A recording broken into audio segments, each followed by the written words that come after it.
Welcome to Super Simple Security Principles. I'm Nick Jackson, and I want to love computers. They don't love me back. I'm learning how to stay safe online from my good buddy and master guardian, Makani Mason. Woo! He wrote his first computer program at the age of 6, sealing his fate as a computer geek. That's it. He knows his stuff, folks. Now he spends his time teaching people like me and you how to stay ahead of the digital threats we face and those bad guys. He keeps it simple and we love it. Learn along with me each week. I'll ask the questions and make sure he keeps it super relevant and super simple for us. If I can do it, you can do it too. This is episode 62. Even a security expert can get phished. Let's go. Here are the questions we'll be answering today's episode. Who is Troy Hunt? Spoiler, I think he's some tech guy.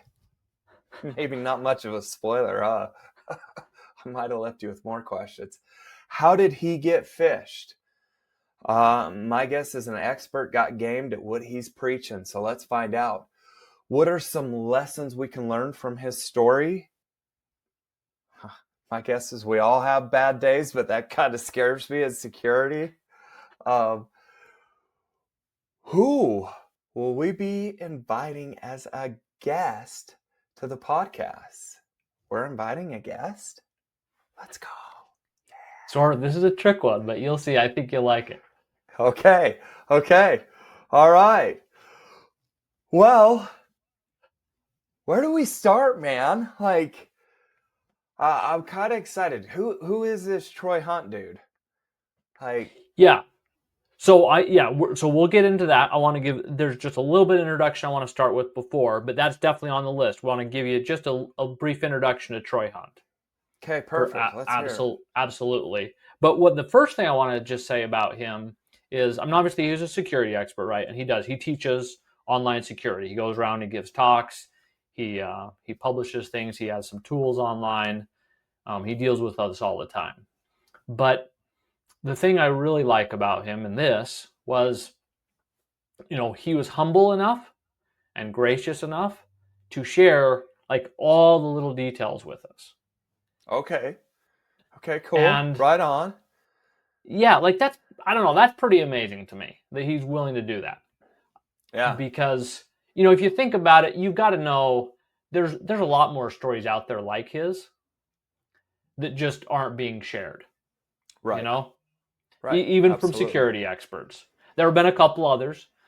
Cory Doctorow is another one that he has shared some, and he's a tech guy too. Not quite like Troy, but anyway. And I get it. I mean, it's embarrassing, or can feel embarrassing anyway. And that's why I'm grateful, because by sharing his story, he lets other people learn from his, suffering, basically. Right. From his mistake, he was able to, help others. Yeah. Well, and, we're doing a podcast episode about it. We're going to learn some things. Yeah. But, the other thing is, I hopefully, anyway, it will make it easier for the rest of us to admit when we do make a mistake, for our listeners. Yeah. And, right? Because if it happened to Troy Hunt, it can happen to anyone, basically, in my book. Well, this isn't something that we should be ashamed of. Like that's the problem, right? Like, we create such a taboo secrecy around this, like, oh, you got scammed, but the reality is that it should be like, oh, dude, you got scammed, I'm sorry. Yep. What happened? How did this happen? Again, we've talked about it in the past. My sister shared a scam alert with me, and I was about to get scammed. It was as clear as day. Couldn't have been any clearer.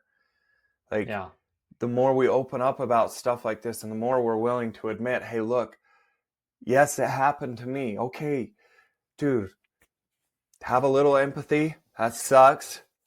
because obviously we don't want it to happen to anybody. But at the same time, thank you, Troy. Shout out to Troy. Thank you for sharing your story with us. And for those that are willing to open up about what's really going on here, instead of just putting up that false facade, right? Like, Yeah. yeah. Yeah, no, thank you for expanding on that, because that's exactly, that's really kind of the theme of this episode. Um, is, in the forum, I named it a safe place, because one of the main goals, on the forum, on the podcast, everything we do is to create a safe place for people to admit their mistakes, to learn things that they don't know. And so, I'm grateful also to the people like your sister and others who have shared some of their stories where they've I guess your sister was helping you, but anyway, where people have shared their stories, because then I can take those things that I learned from them and then pass it on to other people, just like with Troy. So Yeah. anyway, so um, I guess the other thing I want to say is, as I was building this episode, and you're gonna laugh, but I ran into a problem and got too long. So Huh. we split it into two. So this is we started from 1 to 2, just a little, just a 2-part series. But so the breakdown is going to be like this. In part 1, we're going to look kind of at the big picture. Okay. We'll introduce you to Troy and his website, and kind of go through the story, and then some big picture, as I call them, lessons. And then Okay. in part 2, we'll zoom in on just a few of the specific details. We're not going to go through every layer, because I was looking at that at first. That was the approach, and it was going to be like another 10 episodes or whatever. I just want to do one more on this one, so I just took a tiny little snippet. We're going to talk about a couple layers of protection against this one aspect, that and the idea is some layers of protection that our listeners can use against phishing emails, and ones that this story in particular really stuck out, were highlighted to me. Yeah. Yeah. Let's go, man. I'm ready to hear who this guy is. Yeah. So he teaches technology professionals about security. Okay. Not like us, obviously. Our target is, non-techies, right? Right. And many people, including myself, know him best for his website. And this is a total geek name website, but we talked about it once, a long time ago on the podcast. It's called "Have I Been Pwned?" Yeah. Right. Okay. I wasn't sure if you remember. It was a long time ago, but I that last. mispronounced it. Oh, That's why I recall that's it. yeah. Okay. Right. Well, it's kind of goofy. I mean, right. Right. We explained it. I think right. It's owned, but with that O replaced with a P. It's total geekness. Right. Right. But it has basically the same slang meaning of "I own you." You Yeah. defeat somebody in a competition, but at least usually related to computers, and like video games, common, but computer security as well, obviously. Okay. So Okay. and so the website, the service it provides is you can put in your email address or a password to see if that email address or password has been pwned, meaning has it been revealed to the world, in a data breach. Because his website, yeah, I think we initially covered it when we talked about data breaches a bunch, because on his website, he has listing of data breaches. He compiles data from all the big data breaches, so that you can do that lookup. And there are a lot of Okay. tools that actually rely on his website for that, because he provides that data. Wow. So yeah, it's a great little website. And actually, ironically enough, so his story ended up in a data breach of some of his own data. And so it's on his own data breaches on his website, That's listed hilarious. under the data. Yeah, it is. It's funny. You go look at his data, Troy Hunt's data breach, email list data breach anyway. So it was, yeah. So, okay. So now the story of what happened to Troy. Mm-hmm. He had been traveling, as he does, like he travels around the world speaking at events. Okay. He was super tired, jet lagged, and it was in this state of mind that he checked his email. Mm. Yeah, right. You kind of see where that's going, right? So I'm going to read just a couple quotes. One quote now from him. He says, I've received a gazillion similar fishes before that I've identified early. So what was different about this one? Tiredness was a major factor. I wasn't alert enough, and I didn't properly think through what I was doing. The attacker had no way of knowing that. I don't have any reason to suspect that this was targeted specifically at me, but we all have moments of weakness, and if the fish times just perfectly with that, well, here we are. Yeah. So he received a phishing email pretending to be from a company called MailChimp. Okay. Now, MailChimp is a real company, and Troy Right. actually does have an account with them, as you might imagine, right? He uses MailChimp to send out his email newsletter. And the email basically said that his sending privileges were restricted, and he wasn't going to be able to send out his email newsletter like he usually does. Mm. Now, here's the thing. That's a very plausible thing to have happen because when you're sending out newsletters, all sorts of things can happen. Red flags could be raised because they're trying to prevent spammers and phishing and all sorts of, nefarious stuff. And so it's 100% plausible. It's happened. I mean, I have email lists and stuff. It happens. Happens to Yeah. anybody who has an email list for any amount of time. It's going to happen. So it's 100% plausible. So here's my second quote from Troy about it. He says, reading it again now, that's a very well crafted fish. It socially engineered me into believing I wouldn't be able to send out my newsletter, so it triggered fear. But, and this is really important, it wasn't all bells and whistles about something terrible happening if I didn't take immediate action. It created just the right amount of urgency without being over the top. Yeah. Right? Because it's when they get carried away, and then you're like, okay, of course, it's just stupid. It's easy to catch your brain, Right.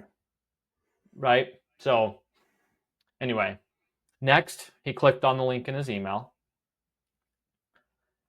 which is fine. Again, one more step, nothing bad yet. But then he went to log into his account with his password manager, 1Password, like we use, and it failed to automatically log him in because, as we know, it was a phishing website, not the It real was one. So doing its job.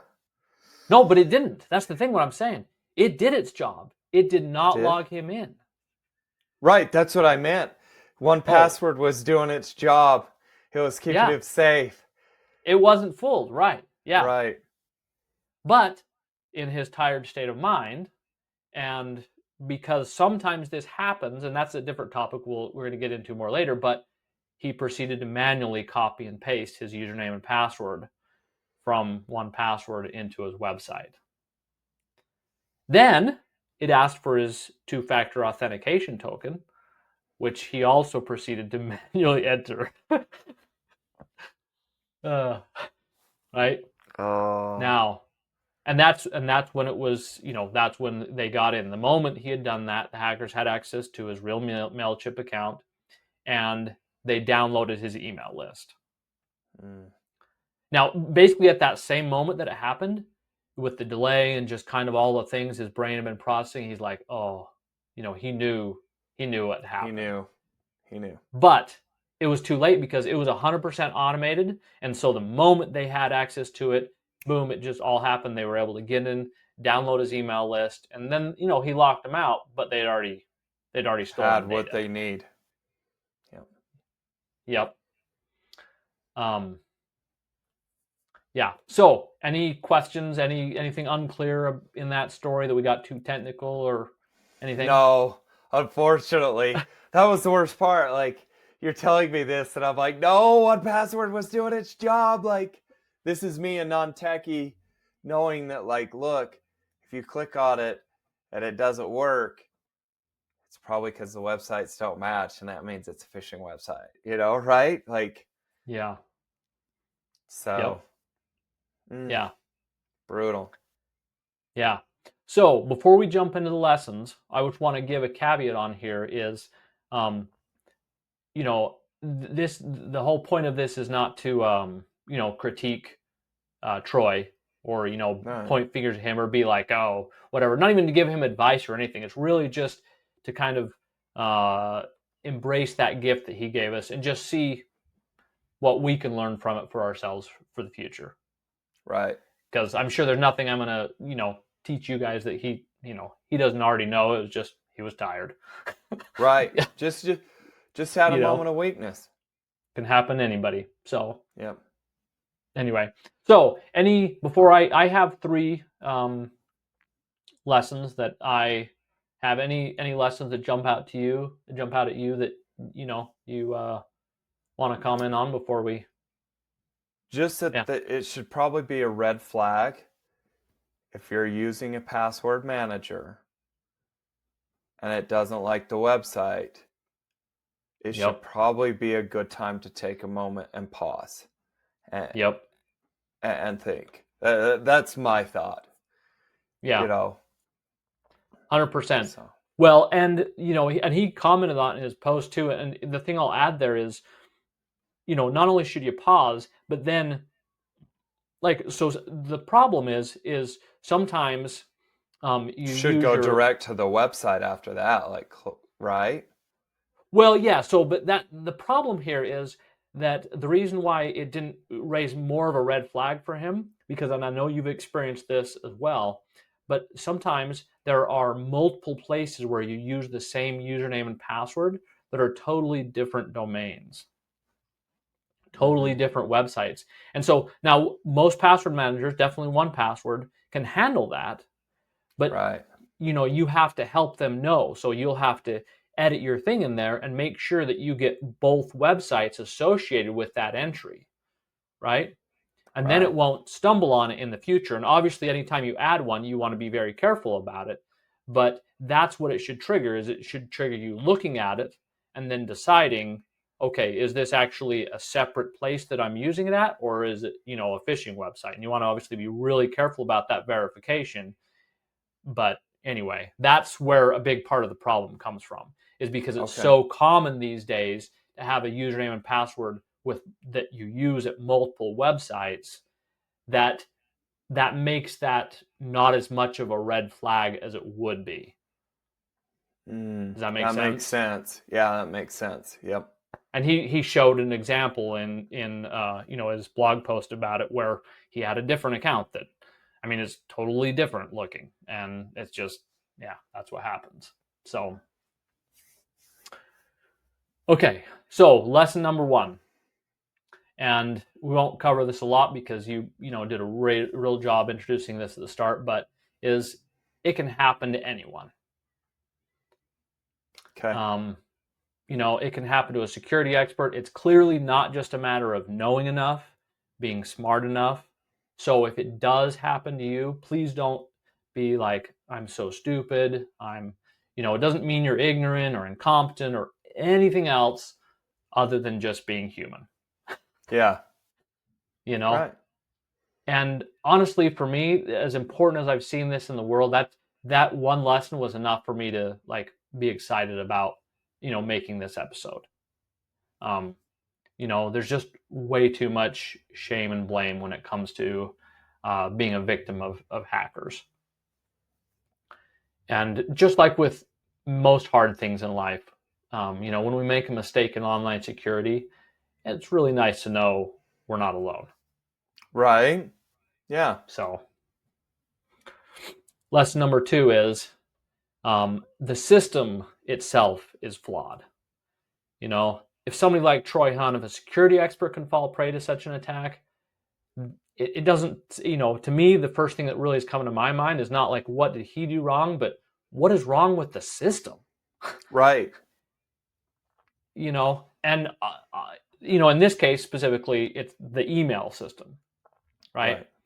Now, obviously, if you've been listening to us for a while, this is not news. Right. Right. We've talked at length about how bad the email system, but pretty powerful reminder. Right.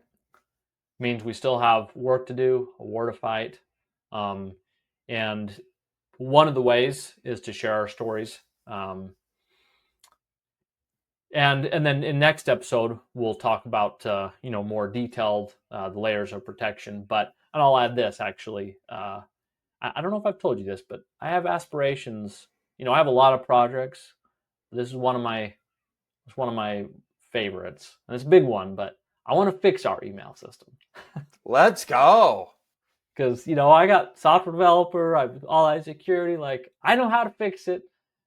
Non-trivial, but I'm excited to do that one day. So totally side irrelevant, but I'm excited to do that. So let's go. Okay, lesson 3. Phishing attacks are getting stronger. And in the world of online security, I mean, it's kind of accepted as a truism that attacks almost without fail get stronger over time. Yeah.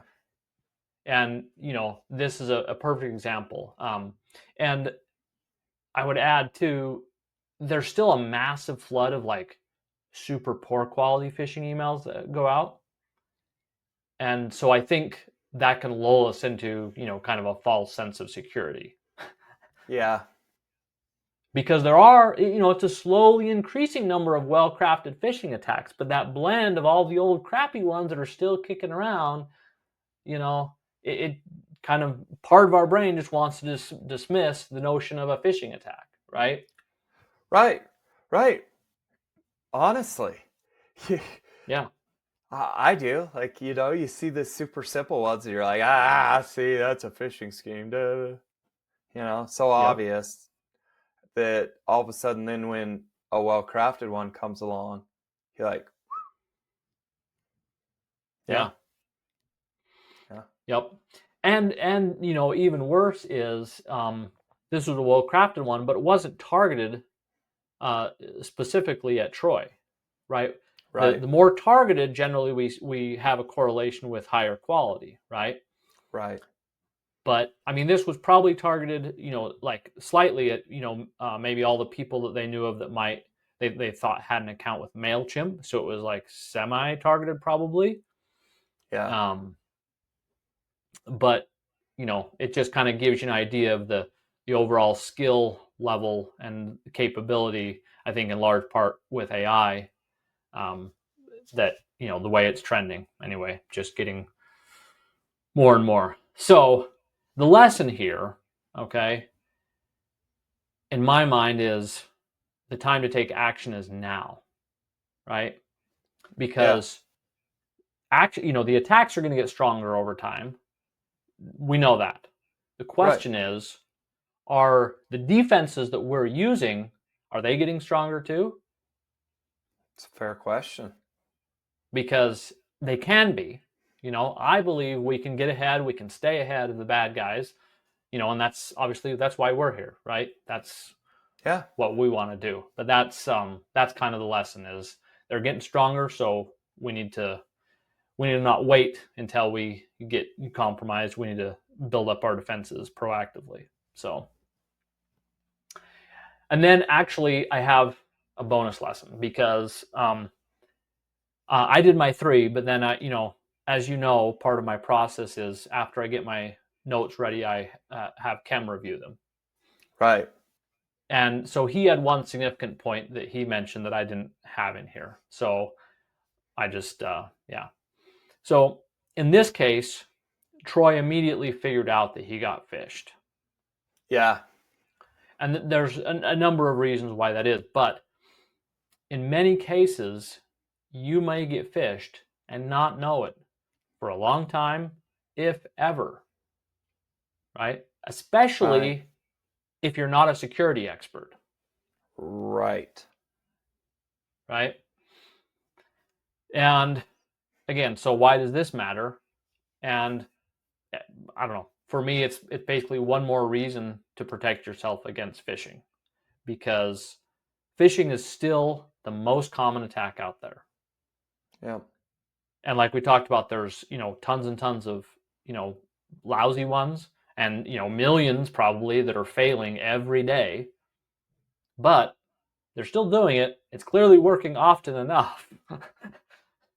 So, keep listening to the podcast, especially next week's episode, because we're going to talk about some steps to protect yourself against phishing. And yeah, I think that's all my lessons. Nice. What about our call to action, man? Well, so this one I thought a lot about. Okay. Here's my call to action. Okay. I want you to share your story. Our listeners, right? Okay. Yeah. If you've been hacked, scammed, tricked, or just did something stupid, whatever. Yeah, well, and you've been great about that. You shared a number of stories along the way. Yep. And so, but like we talked about, there's power in this, right? There's power. Absolutely. And so, that's what I invite our listeners to do, is share that story in any format with anyone you choose. Obviously, I would love for you to share it with me, privately or publicly. Yeah. And if you're willing to share it, really publicly, I'd love to do it here on the podcast. That'd be awesome. That would be Yeah. awesome. Listeners out there, if you want to share your story, throw us a tag. Hit us up real quick. Send us an email. Shout us out on the forum. Yeah, we'll bring you on the show. Yeah, and so this is an open invitation. And this was, my question that I was at the start about, who we're going to have as a guest. Yeah. It's not a particular person. This is, kind of a new. I see what you're doing. Yeah, because lots of podcasts do guests, right? Right. And I've thought a lot about what kind of guests do we want, because that's it's a cool thing. It's fun, mixes things up, could have good value. And this is the first kind of category of guests that I want to have on is just anybody. It could be a non-techie, it could be a techie, whatever. Anybody who has a story about this that they want to share, that they're willing to share with our audience. And so this is the start of that, but it's an open invitation, and forever.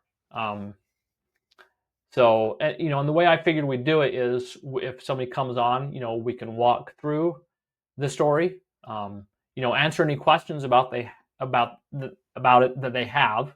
Maybe they don't understand exactly what happened still, or how to protect themselves against it in the future. If I have any advice for them about the layers of protection that they should get in place to make sure it doesn't happen again, go over that. Yeah. Anything like that. And so, yeah. And to kick things off, I'm going to share my own story of, kind of a fail online. Kem is also going to share his own story. Let's go. And it won't be, next week, because we're going to finish up the second part of today's episode. But then after that, before we dive into our next big series, we're going to do just a couple one-offs about this. And then, then we'll go from there. So there you go. So share your story. That's the one sentence version of the call to action. Share your story. And if you want to get on our podcast, let's hear from you. Yeah. And we'll tell your story. We'll have you tell your story. Yeah, exactly. Yeah. Let's give you a platform and a voice to share that, right? Yep. So other people can learn and benefit.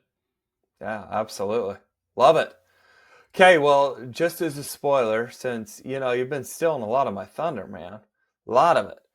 Next week is part 2 of the Troy Hunt series. So we're going to finish that up. We're going to keep that story moving forward. We're going to zoom in on the details, as Makani said, of his story to get the layers of protection that we need to identify and how we can layer up our security. So tune in next week to hear the rest of this story and how it can benefit you, man. You ready? Yeah. Are you ready to take action and wondering where to start? Get my Bulletproof My Identity Starter Kit for free. The 7 most vital layers of protection everyone needs. I'll send you one step at a time and help you if you get stuck. Just go to bulletproofmyid.com and enter your name and email, and I will send you the first step. Again, that's bulletproofmyid.com.